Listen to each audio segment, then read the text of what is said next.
Donald Trump. I mean, And you cannot say Donald Trump. We all agree on that.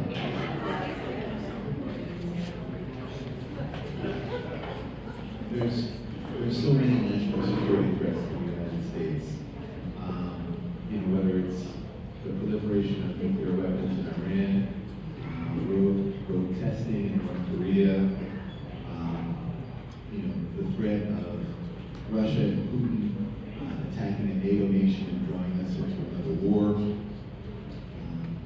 Or really, I won't mention his name, but a certain executive who has a penchant for blowing up boats in the middle of the ocean, who could draw us into a conflict in South America.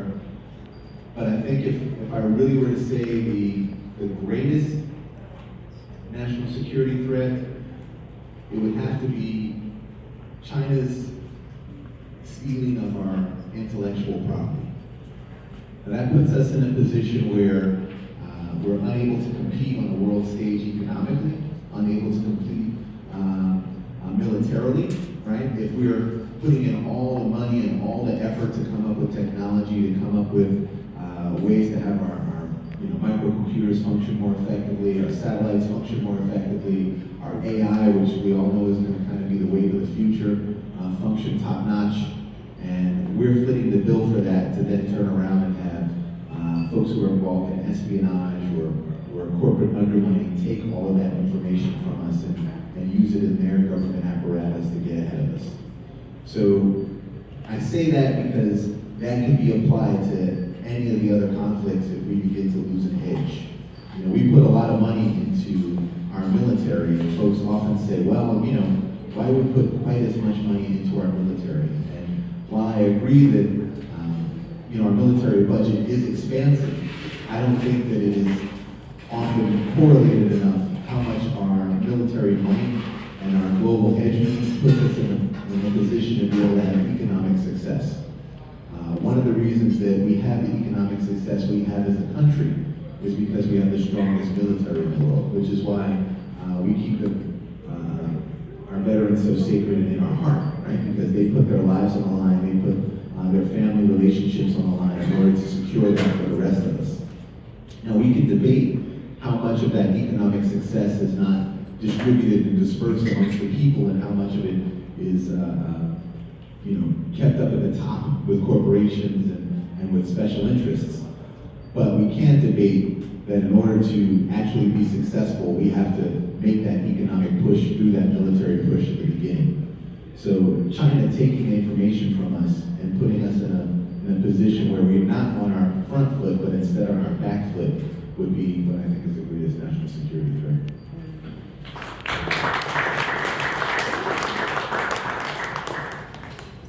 How about Pete Hegseth? How about him?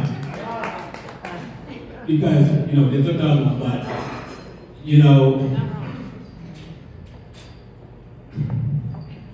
I've worked with, in 21 years, I've worked with quite a few leaders, toxic leaders, who acted just like him. And that's among probably the most, if you're talking about security threats, along with what Mr. Deborah McCauley said here, when you have him at the head of, what do they want to call this thing, at the Department of War? Yeah, when you have him at the head of this, where multiple times he's been careless with texting and whatever, all this, these are the things that would get us put out of the military, arrested. There are people in jail now, I understand, in prison for doing exactly what he did, or even less than that. So, sometimes I know at this point we go to, humor to try to, cope with a lot of this, but that's dangerous. That's horrible for someone at that level to do that repeatedly. And along with National Guard, the president sending National Guard troops all over the place, trying to take them from one state to another, there's a reason they're there in the first place.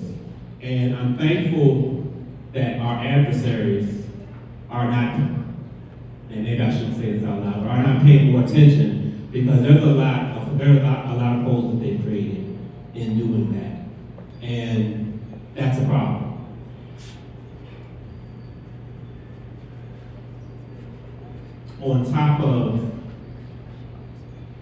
Hex's plans to cut down the military, and I know we just heard that, many believe we're the strongest military in the world. At this point, I don't believe we are, and I think we're headed in the wrong direction with that, because of the fact that he's trying so hard, they're trying so hard to cut down.